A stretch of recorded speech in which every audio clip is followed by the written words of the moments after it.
I'm 6 feet from the edge. And I'm thinking. Didn't they? Wait, what did you say, man? We're not stimming. Thank you very little. We're doing a very cool cold open, obviously. Okay. I wanna hold them like they do. Oh, That's a joke. I wasn't even listening. I was doing Cartman's poker face. All right, welcome back to Wenches and Wizards. Hell yeah, brother. God, So, Caleb, it's good every time. tis. She what? She twas on my tis till I am. Hey. As a bar. States of being.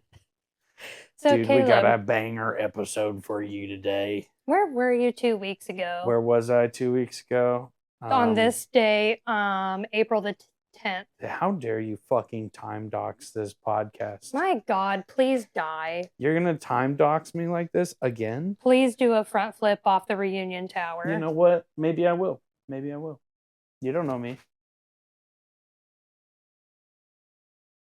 Anyway, weren't you somewhere? Yeah, I was up in Milwaukee, Wisconsin.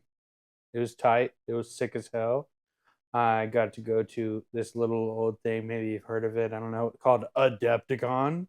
It was baller. It's like we didn't spend the entire messy last episode talking about it. Hey, that didn't happen, okay? You have no evidence or proof that that conversation happened. It's not like we recorded it and then posted it on the internet. To like, what, 5 different platforms? Dude, not even. For like 3 people to listen to. Yeah. Hey, we have 12 subscribers on YouTube. So if you're listening on YouTube, thank you, by the way. We love you. We have as many followers as Jesus did at one point. Let's fucking go. We're getting up there. Bigger than Jesus? You think we'll get there? Probably not. We're doing numbers, though. I mean, he did get canceled by the Romans. So, like, statistically, one of our listeners will betray us. So shout out whoever Judas is. Shout out our Judas. Judas by Lady Gaga. It's gonna be Jax. It's gonna be Jax. For sure it's gonna be Jax. No, it's chill. I got to interview this really dope person named Trent. He's sick as hell. He's on YouTube. Just look up Miscast. MISCAST. Miscast. We'll tag him on the Instagram post as well. And I'll put his channel, a link to his channel in the YouTube description as well. Yeah. On the YouTube. And I'll put it in the YouTube. No, the Instagram post. Yeah. But he makes really dope videos about his hobby process, like painting and sculpting custom miniatures and shit. And I've been following him for like years at this point. Like I'm on his Patreon and I'm in his Discord and all that, like super fangirl bullshit. So I got to meet him, which was like so sick, super cool, very nice guy. He took time out of his very busy convention schedule to like sit down with me for like 20-30 minutes and just shoot the shit, which was super great. Chill of him to sit down with a podcaster with 3 followers on Spotify. Hell yeah. Hey, we're doing numbers, baby. Hey, man. We're doing numbers. We're in the double digits on YouTube and Instagram. Yeah. Take that, Markiplier. What's up? We're coming for you, man. Are we, Max? Markiplier's great. Markiplier is great. It's just friendly competition. Oh, fair enough. Yeah. Have you seen how intense that man gets in a competition? I'd be afraid, even though he's like 4'12". Damn, that's fucked up. He's really short? I think he's like 5'6" or 5'8". We are quickly getting off topic. Oh, yeah, sorry. So sorry, chat. Okay. But yeah, so the interview, I did it like day 1 of Adepticon. So we are on the hobby, like we're like in the hallway on the way to Grimdark Alley. So like we're not on the convention floor necessarily, but we are in a very busy hallway. So please forgive the mic quality. I'm just going to go ahead and put the interview right here. All right. What's up? I'm here with Trent from Miscast, one of my hobby heroes. Thank you so much for doing this, bro. Yeah, thank you. No, my pleasure. How was the travel? Long. Very, very long. Like you 2 came days. all the way from Australia. Yeah. Are you like on the East Coast or the West Coast? How does that work? I'm way down the bottom by the beach, country Australia. It took me 4 planes to get here. 4 Yeah, planes? and then I drove an hour, and now I'm here. God. Yeah, and I don't know what time it is. Did you fly to Chicago? Yeah. Yeah, I did the same thing from Dallas, just because flying to Milwaukee was like insanely expensive for no reason. I was like, fuck that, I'm gonna rent a car anyway. So I'll just drive an hour. Yeah, I'm here by like the skin of my teeth, basically. The cheapest tickets, know. Same. I was Spirit Airlines all the way, baby. Yeah. Love Spirit Airlines. Oh yeah. Sick, dude. Okay, well, I just wanted to kind of pick your brain about your hobby process and everything like that. Yeah. Because you're one of the people that inspires me the most on YouTube. Oh. I just love how you just like don't give a shit, throw stuff at the wall and make something happen. And I know that's like, obviously we, the viewers, are getting like the 10% of what you're doing that actually gets done. I know, because for me, when I hobby, like I'm start something and then I'm like, and then I start another thing and then I don't finish anything. Sure. So I know recently you've been on a real big kick of just like getting stuff done. And how's that process been for you? Yeah, I think, I've been doing this hobby for a very long time, and the majority of my hobby life has been like unfinished projects, basically. You have very strong ideas at the start, and then committing to them, is much harder to do that. But I think now I've been like trying to work on those skills that will allow me to finish projects and like overcome the problems at the end of like the process. Because that's the hard bit, when like at the start, all the ideas are flowing, and like there's no hurdles, and like the little sky's the limit. Yeah, and like little problems will come up and you overcome them and feel really good, but you sort of leave all the hardest bits at the end. So now I'm trying to do smaller projects that I can finish, and then I get that nice feeling at the end. Yeah, but I'm getting there. I'm getting there. Most things are done, Right. So like, what would be some advice you have for people who are just now getting into the hobby? I think be less ambitious. Okay, that's fine. That's fair. That's fair. Which is like the hardest lesson in the world. I think it's like if finishing projects is really important to you, scale things down and then scale them down again and scale them down again and then one more time, and then it's probably a realistic like bite-sized chunks. Yeah, and you can always like change direction the next project you do, or if you get a good idea that like is going to make the project a little bit longer, or you think it's not going to take much longer and it ends up doing scope creep like crazy. Exactly. Yeah. So it's like, stick to your scope, do the next project and add those ideas that you wanted to do the last time, and then see if you can do it. Because otherwise you'll just be doing the same project forever. And it's also like doubling back on stuff. You're like, you have an idea and then like halfway through you're like, actually it would be better if I did this. You can't do that. You just redo the whole thing. Yeah, I get you. That's what's up. And how have you been applying that to the like, I wouldn't call it a zine. It's like a legit book, an art book. You and Totally Not Panicking have been working on. I pre-ordered it already. I didn't know y'all would have it in print here, or else I would have waited so I get you guys to sign it, because I love the art you've been working on. Yeah, well, look, if I'm being honest, we didn't know whether we would have it in time here either. That's too real. I think it like arrived the day of the convention, or like the day before. That's awesome though. Hot off the press, literally. Yeah, I was designing all the way up until the last minute. Wow. But yeah, that's like a collection of both our bodies of work, basically. Right. And that's been a big motivator to finish stuff too, so we could take photos and. Yeah, it's like a progress board. Yeah, almost. Exactly. Yeah. That's kind of what I've been doing with like Instagram, like trying to keep myself accountable, because I'll post something and be like, yeah, this is a work in progress. Yeah. And then it's like 3 weeks go by and I'm like, fuck, maybe I should post an update. So I gotta like put my toes over the fire, like people watching, it doesn't actually matter at all. But like, I also have the idea that like some things you're just allowed to explore. Like not everything you have to finish. If you go in with the intention of like, I just want to see how this would look or whatever, you don't have to commit to a full project if you're not.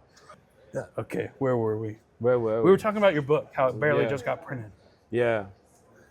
And like with half of the stuff in there, it's kind of like work in progress, pictures in there, but like that's the finished thing. We're like exploring some of those ideas, and some of those don't go anywhere, or they're just beautiful as a kit bash as well. They don't need to be painted. For sure. I feel like the form, I love miniatures because I can't draw for shit. Yeah, sure. Right? Yeah. My dad is an amazing artist and a graphic designer, and he did the logo for our podcast, and he's like this super awesome artist, and he's very good with 2D things, but he also went to school at college for sculpture. Yeah. And I love sculpture, and then I found minis, and I was like, oh, it's like approachable sculpture and not like doing a big like fuck off avant-garde piece or something. It's just like a little tiny little sculpture. Yeah.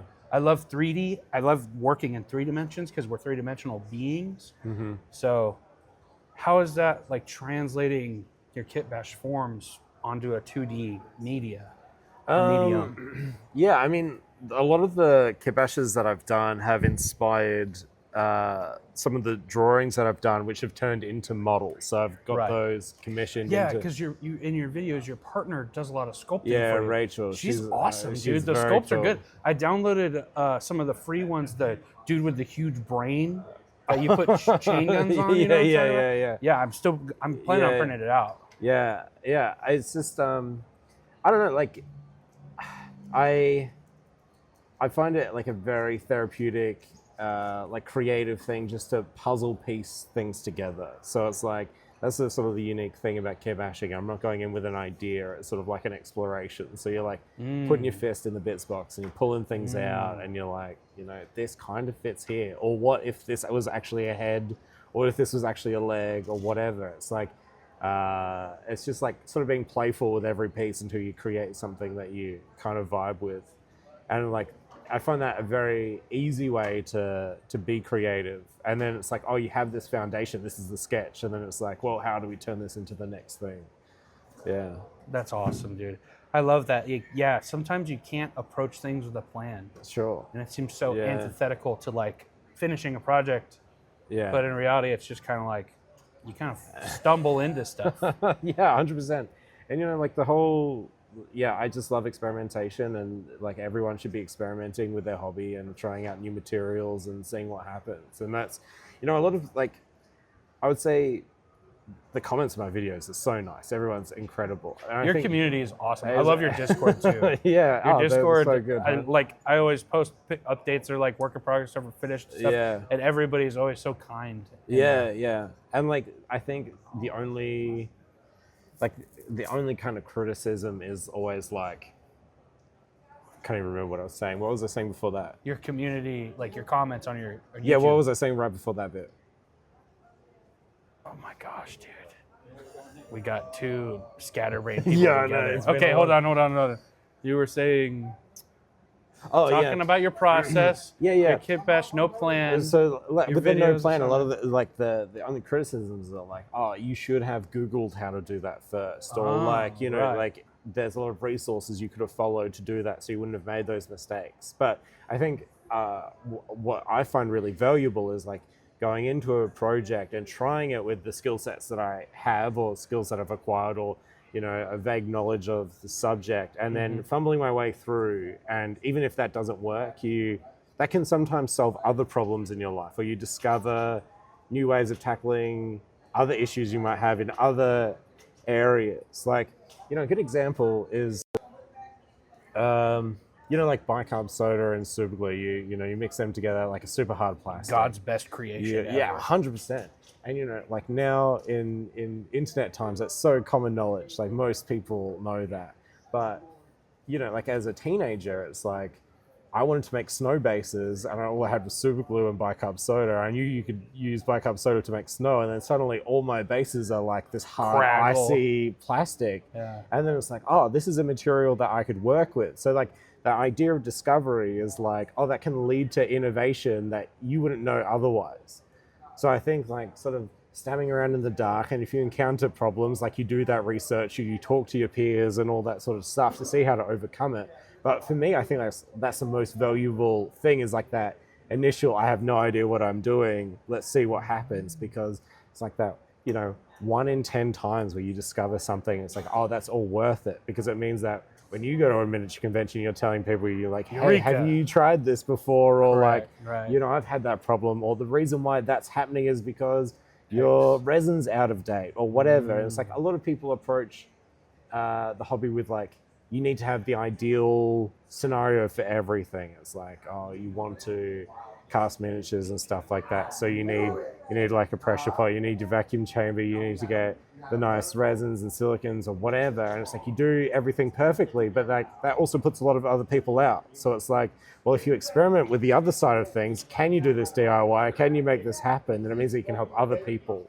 So that process of discovery is really good because it helps other people do things and lowers 100%. It's like, lowers the barriers to entry. Yeah. That's my hardest thing when I'm trying to convince my friends to do hobby stuff is they see me doing stuff and I've got like this huge fuck off resin 3D printer and an airbrush and all this stuff. And they're like, that's like, I need my whole life. And I'm like, no, you really don't. You can just like have super glue and baking soda and a dream and you're there. And that's why I like your videos so much because it's literally you in your garage or your workshop or whatever. And you're like, today I'm going to use a peanut butter jar to make a weird alien fetus thing. Yeah. And it's just like, that's it. Yeah. And but that's also like the community that I have around me. So I game mostly with like older people that like grew up with the early White Dwarf magazines, which is super DIY. It's like you're scratch building your own tanks and terrain and all that sort of stuff. So like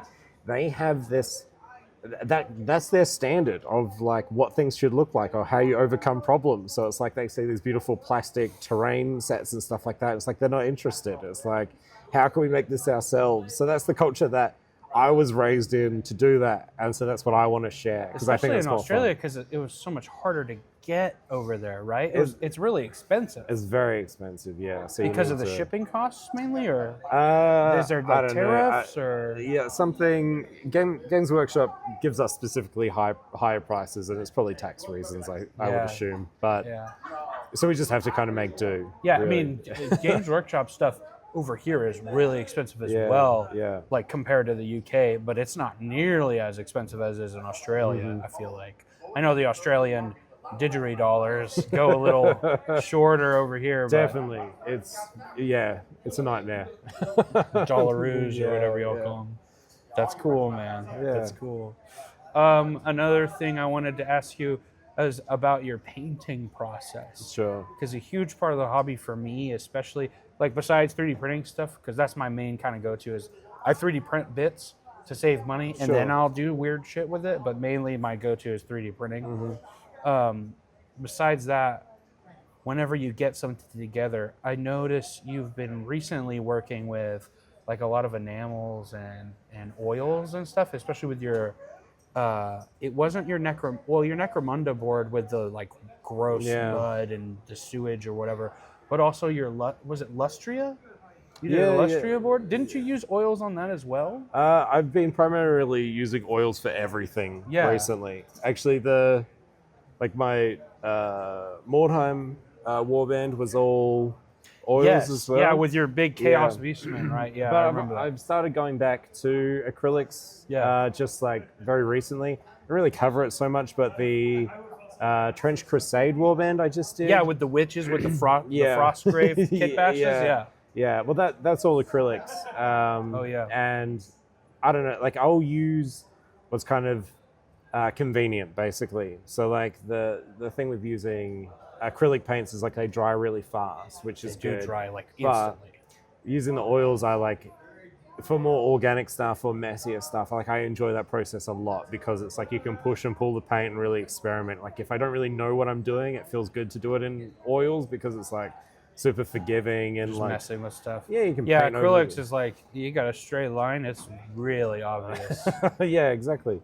So I don't know. Like it's also the oil paints go further too, and they last forever. Like they don't dry out. Yeah, right? Yeah, and that's like whenever I go to like super toxic, right? Depends on what you're getting.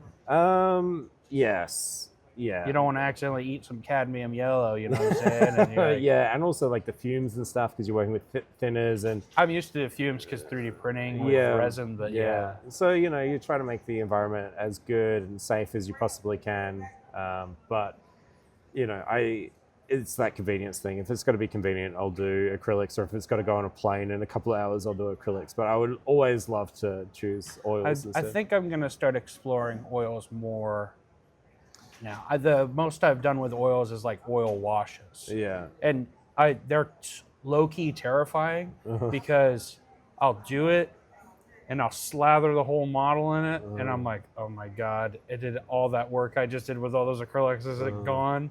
And then I'll do the sponging, like trying to get it off with like, we were talking about enamels, I think. Yeah, well, this is what doing a podcast on a convention floor. Yeah. This is like the worst thing ever because I love talking to people too.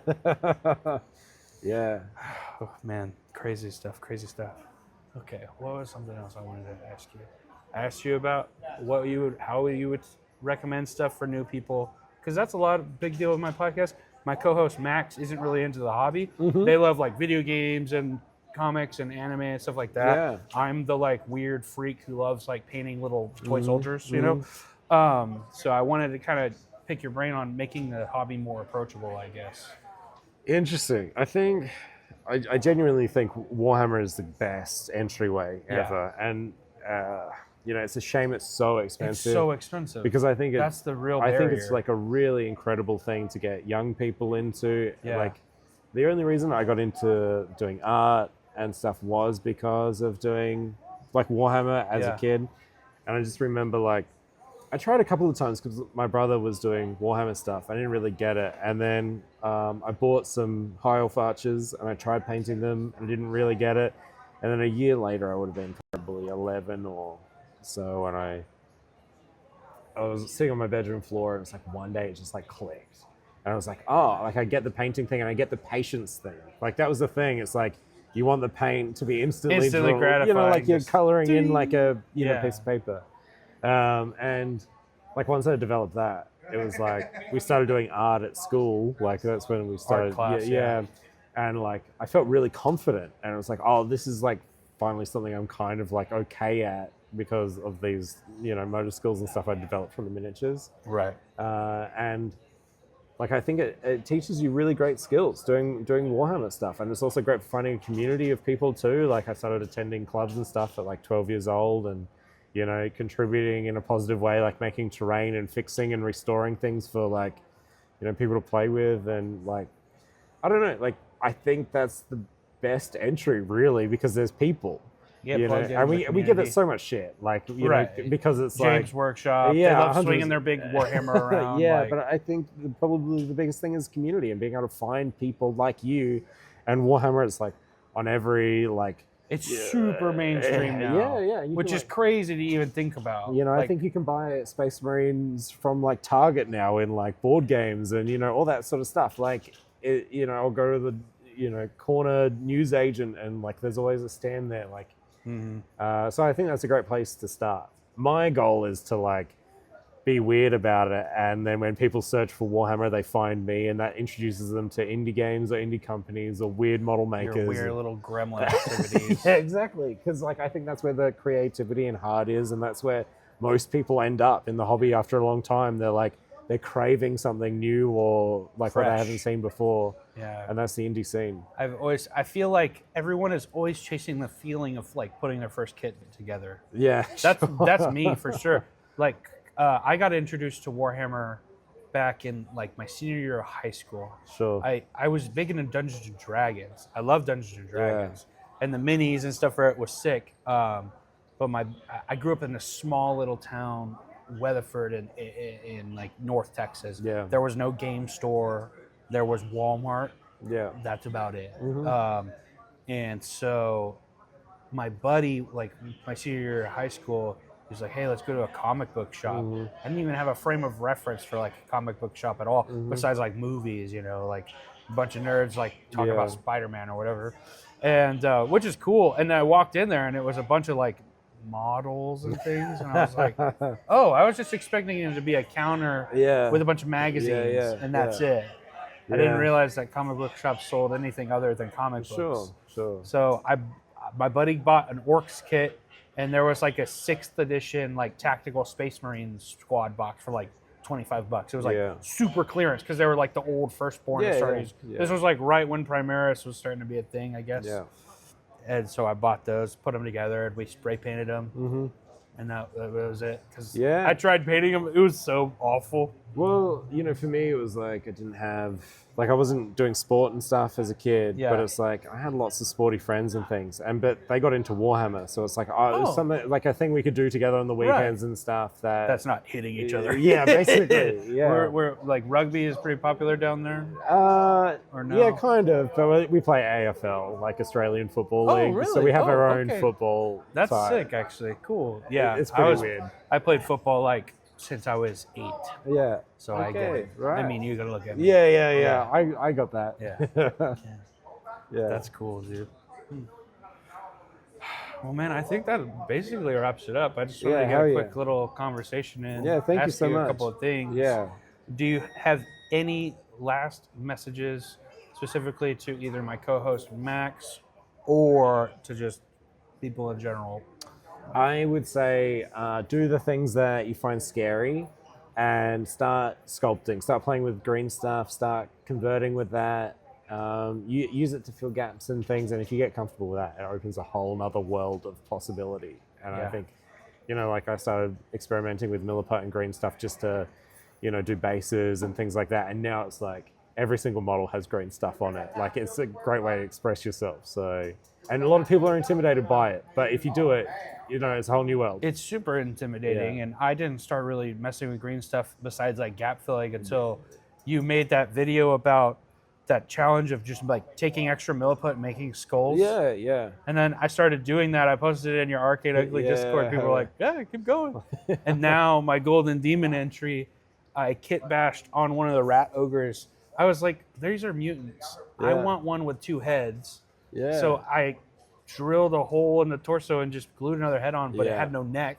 So I kit bashed, or I green stuffed like a throat with like an Adam's apple and weirdness, you know, and painted it, and it looks great. Yeah. And I never would have even thought to do that. I would have been like, oh, I just can't do it. Amazing. Or it would have just been no neck or something. Yeah. But yeah, so I really appreciate it. It's super approachable and applicable. That's what I think that's my favorite thing about the hobby is like I could take something that I see from the ethereal internet of this random stranger and apply it to something here. Yeah. And I love it. Yeah. And it's also very important that everyone recognizes that everyone's in the hobby for different reasons. And it's like, it's okay if you just want to kit bash models. It's okay if you just want to paint models. It's okay if you just want to play with them.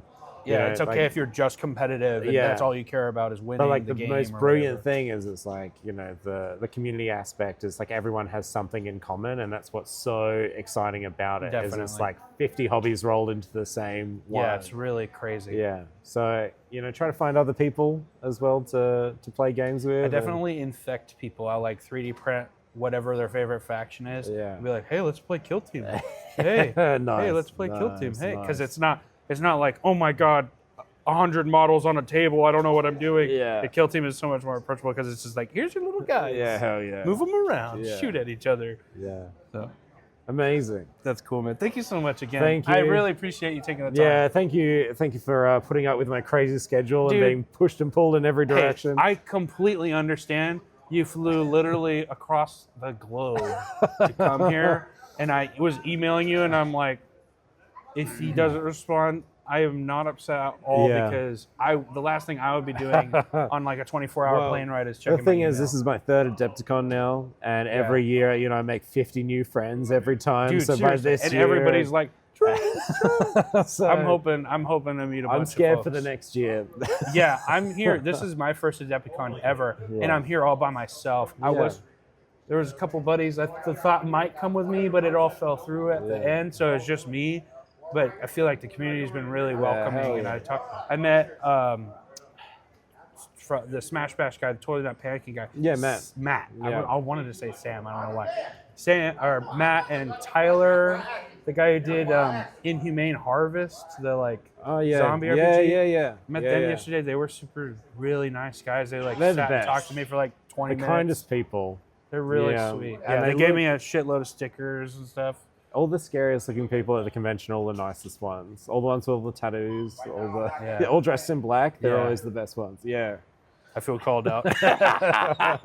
Well, thank you very much. Thank you, bro. All Thank you right. so much, dude. No, I appreciate it. Oh my God. What a sick interview. Isn't he so cool? He was really nice. He was very, very nice. And he like talked for forever. I loved it. Mm-hmm. I love it when I ask someone a question and then they like actually answer it and don't just be like, yeah, you know, this. It's wonderful. I did like his bit of advice, like for beginners, like don't be too ambitious. Like, yeah.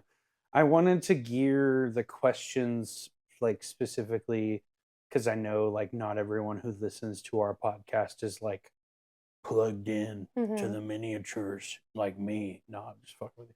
But like, you know, not like really into this like I am, like because I'm a nerd about this stuff. Like I'm a little freak who likes to paint little freak toy soldiers, like, and that's okay, and that's my thing, you know. So I was really trying to ask questions that could be applicable to more than one thing. Yeah. So, and I think he really like hit the nail on the head on. I did like that advice as well, because as somebody who does art, not painting miniatures, I just draw shit. Trying to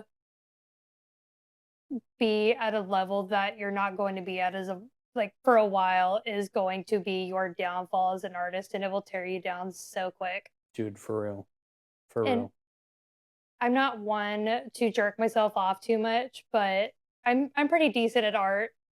She's got her and cocoa. Even then, she's got her cocoa. He's pulling his cocoa. Oh my God. Cocoa police. Even with the level I'm at, I find myself comparing like that fucking guy who draws in like #2 Ticonderogas, and it looks like photographs, and I'm like, I'm gonna quit. Or I've seen the videos of the dude who like draws with his right hand and his left hand at the same time, and his feet, and I'm just like, why? This is why I quit drawing. Too many sweats. Too many sweats. God forbid a white boy catches canvas. A vibe. There you go. Yeah, a vibe is good too. I'm related. Have you seen that guy who? Actually, I'm going to talk about that later. I was just going to say, Max, are we already off topic? Yeah, again? sorry. Jesus This is your Christ. episode. I'm derailing it. I'm Trent, so sorry. Trent, we're sorry, Trent. We're so sorry, Trent. Okay. Trent. Another thing that he was talking about, yeah, the hobby specific stuff is kind of hard to apply to you necessarily, but for the generic viewer, if you are into minis, dude, start somewhere. Anything is better than nothing. So paint. With any art medium, practice will be your best friend. Even if like you're making progress and then you do something that's a little bit shitty, like progress is not linear. Just keep at it. Or if you like start a podcast that no one listens to with your buddy in your living room, just keep doing it, because eventually it'll be good at some point. And also do it because you like it and it's fun. It is so much fun. I couldn't care less if anyone listens to this, actually. Yeah. I feel like as much as we joke like, oh, our biopic, our movies, we're gonna go on tour. I feel like the only person who consistently listens to these episodes is my mom. Shout out my mom. Dad. Shout out because my dad. My mom will text me about shit that you say. Like, Mrs. Jackson. Max, I'm sorry, Miss Jackson. I am for real. I'm cutting that. How dare you? My mom hates that song. Because she was a teacher when that song was like number one. No. So no. That was like the #1 song on the charts when I was born. So like, yeah. Caleb's mom, I'm so sorry. It's I promise I'm a nice person. We love you, Mom. I don't think Caleb would hang out with me if I sucked. Would you? Yeah. No. Wow. I love you, bro. Ugh. I'm never going to stop loving you, bro. Say it back. No. How dare you? You're going to air me out in front of I'm just going to in front of my mom? That's fucked up, dude. She's going to text me about this. She's going to be like, wow, Max doesn't love you? That's crazy. I don't like sappy stuff. It's okay. My mom loves me. So. You're the middle child. Debatable. Whoa! Shots fired! Damn, that's crazy. Do not let my sisters hear that. Anyways. I mean, you know, you got a baby sister, and then your other sister has kids, so you know, first grandkid. Damn, that's messed up, dude. We're low blowing today. That's crazy. Are you kidding? With all the abuse I have to suffer at your hands, I will take every chance I can get. Abuse. Yes. This is all getting cut. I don't know what you're talking about, dude. This You're is gonna crazy. be your shortest episode. Name 3 times I've abused you. Okay, gaslighter. What's you don't even know what that word means, bro. Did you hear that from like TikTok or something, bro? Yeah, bro. Gosh. Quit weaponizing therapy. Boom. Got him. Dunked on. Anyways, speaking of weaponizing, let's talk about minis and little freaks with guns and painting and cool stuff, dude. So like while we were interviewing, I cut parts of this, but because it was kind of chaotic, but I'm, maybe I'll throw some bloopers up at some point on the Instagram or something. But we got to meet some really cool people while me and Trent were doing the interview on the floor, which was kind of hilarious.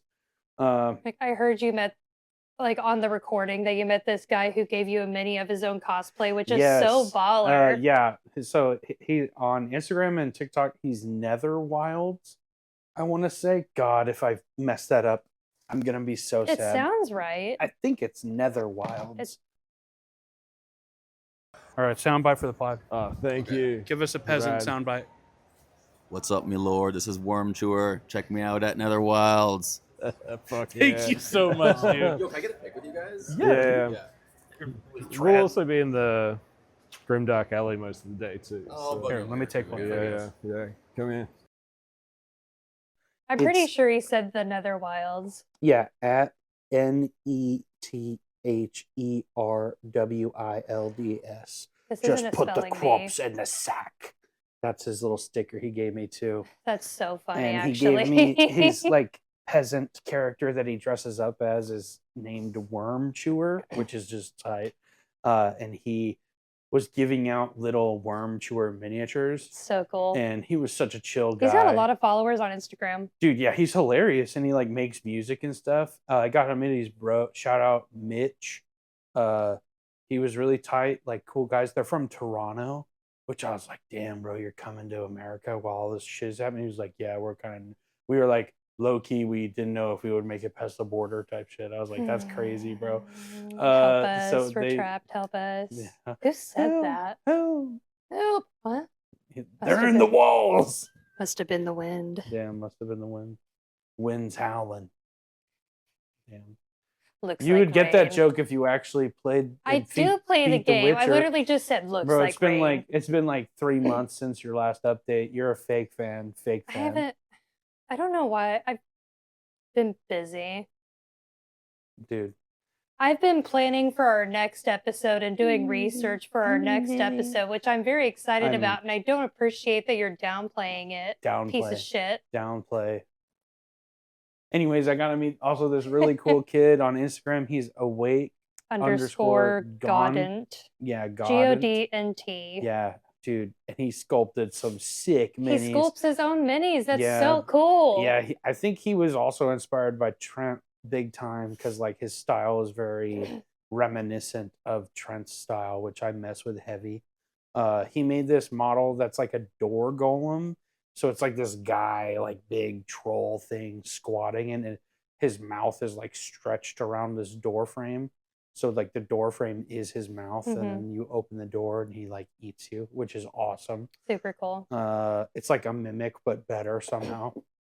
And then he made this like false king model that I really mess with. It's like this miniature of this dude like with a nose and like a face on his torso. The face in his torso. Then he's got like a skull with a crown on top. Yeah, it's like a crown that is a skull, but like he's holding a little key. Yeah, if you're looking at the silhouette, he's got a club. It looks like just a normal dude, and then you look at it closer, and you're like, "Oh shit!"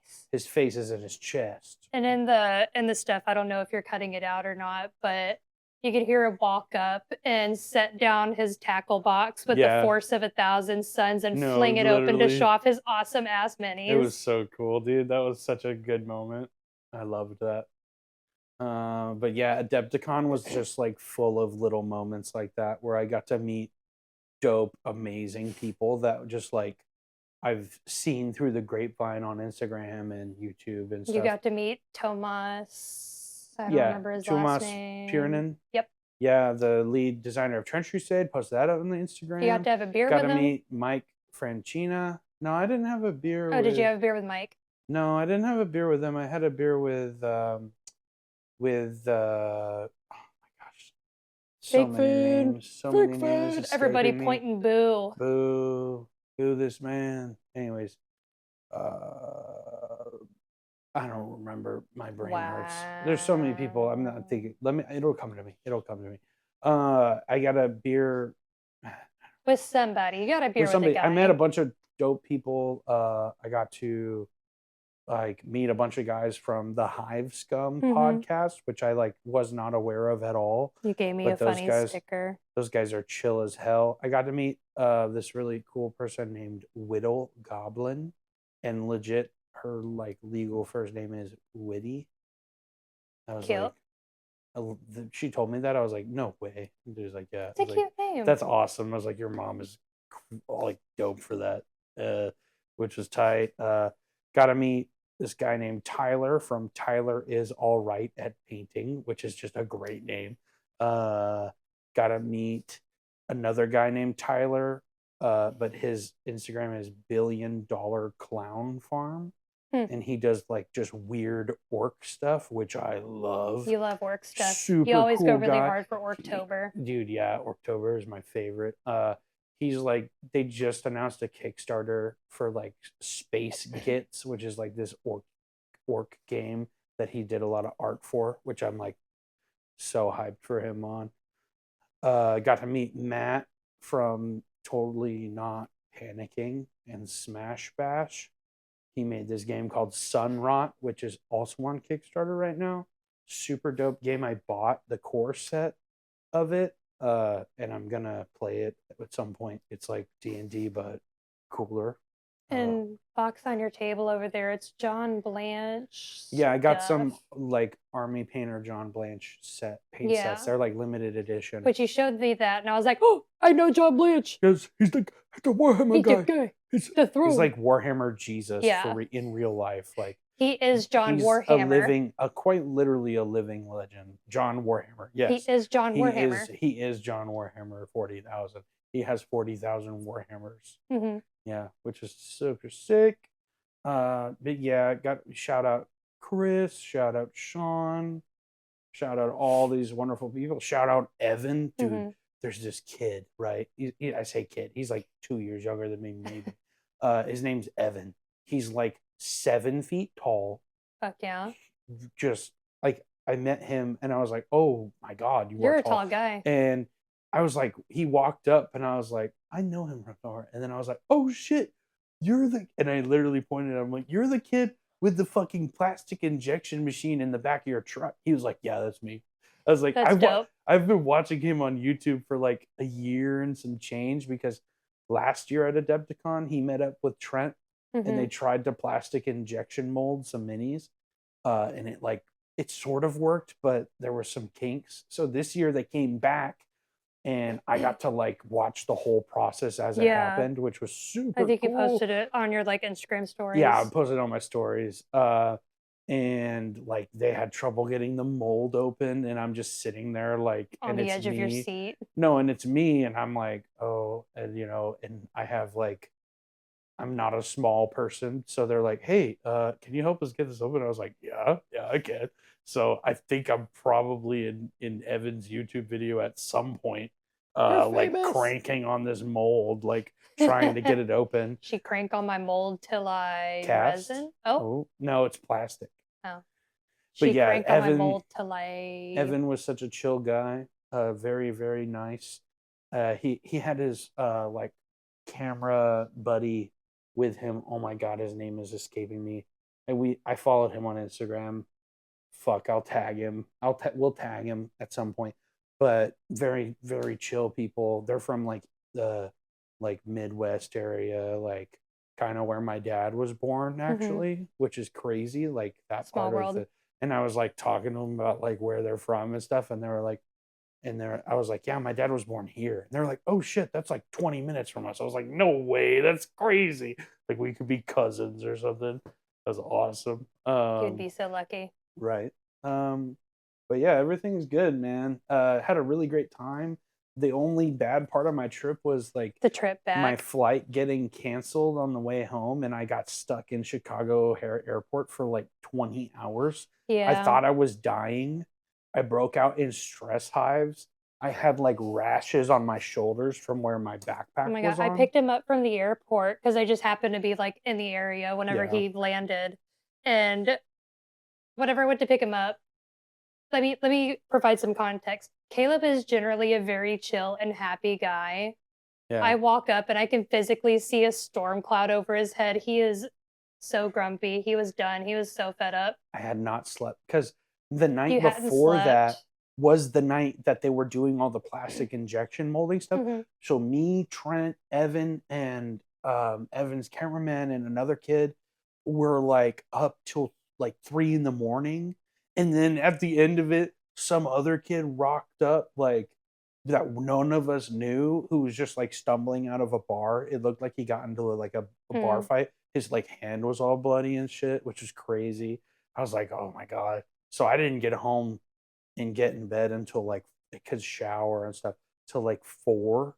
And I slept maybe like 45 minutes max and woke up like a lightning bolt because I forgot that that was the day I was checking out. And so I got really skeezed out, like, fuck, when is my checkout time? I woke up at like 8 a.m. and called the front desk, like, hello, well, yeah, when do I check out? And they're like, 11. And I'm like, oh, thank God. And I clicked the phone down, but then my body did the thing where you're awake now. Ha ha ha ha. Especially when you're sleep deprived and your body's like, nope, you're up. Yeah. You're tired, you're miserable, but you're up. Yeah. I like laid there for like another hour and just could not go to sleep. And then you were just too stressed to sleep at the airport because your flights kept getting delayed and then canceled. And then you had to get another flight back. Again, not a small person. So I fit in none of the chairs at this airport. Like it was awful. So awful. I'm so glad I'm home. Next year I'm driving. Fuck that shit. I'm driving. I'm gonna road trip. I want to go too, but I would rather fly. Just road trip, bro. It's only like 16 hours. Okay, how long is the flight? Well, if it gets canceled, you spend 20 hours in airport. So might as well just fucking drive. Depends on the weather, obviously. We could talk about it closer to the day because I want to go to the next year. It sounds like a good time. Dude, and it sounds like a good opportunity for me to learn. Fun. Dude, yeah, because there's so many different games that you would love, like all these little indie games and zines that people would give me, and like I bought some zines off people of like their games and stuff.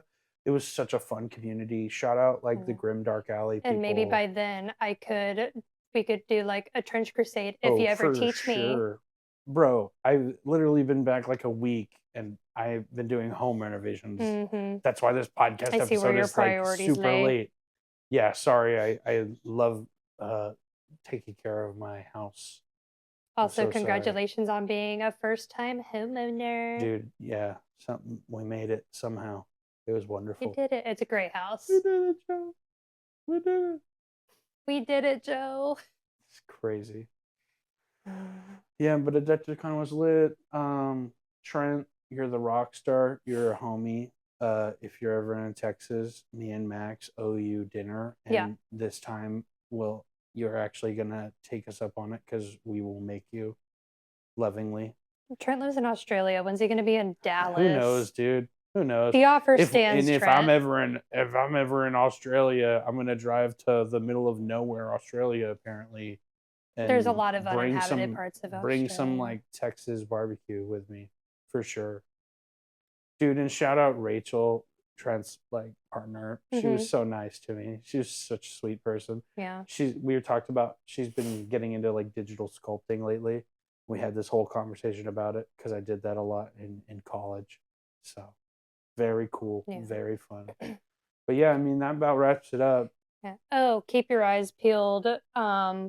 Soon, if you're listening currently before this already happens, I'm going to a convention next week and I will be in cosplay. It'll be fun. I don't have the facilities like Caleb does or the money to interview people. Yeah, like I paid Trent. I didn't pay. I don't. Die. I'm going to WeebCon. I hate the name, but it's where I'm going. I Weeb. don't think anybody there is gonna want me to interview them. You never know, dude. Just find the most unwashed, like, waifu body pillow having guy there and interview him. I'll be like, "What's your favorite anime?" And it'll be like that one fucking guy that's like, "Oh, it's really low key. It's called My Little Sister Can't Be This Cute." That's an actual video. You're lying. That's an actual video. I'll have to show you after the episode is over. This one guy is interviewing like random con goers, and he goes up to this guy, "Hey, what's your favorite anime?" He's like, "Oh, my favorite anime is called My Little Sister Can't Be This Cute." Like, why couldn't my guy have just lied or maybe not watched that show? A fedora and a trench coat? Like, I think he was just wearing like a zipper hoodie. Bruh. That's a bruh I can't moment. remember, but Bruh. That's crazy. Well, that's a good thing to end on, I guess. Exactly. Whatever, dudes. Okay, well, if I'm not exhausted from doing house stuff, we will definitely see you next Tuesday. This will be up by next Tuesday. Yeah, for sure. I'm going to try to get up this week, but who the fuck knows? We're both busy. We busy out here.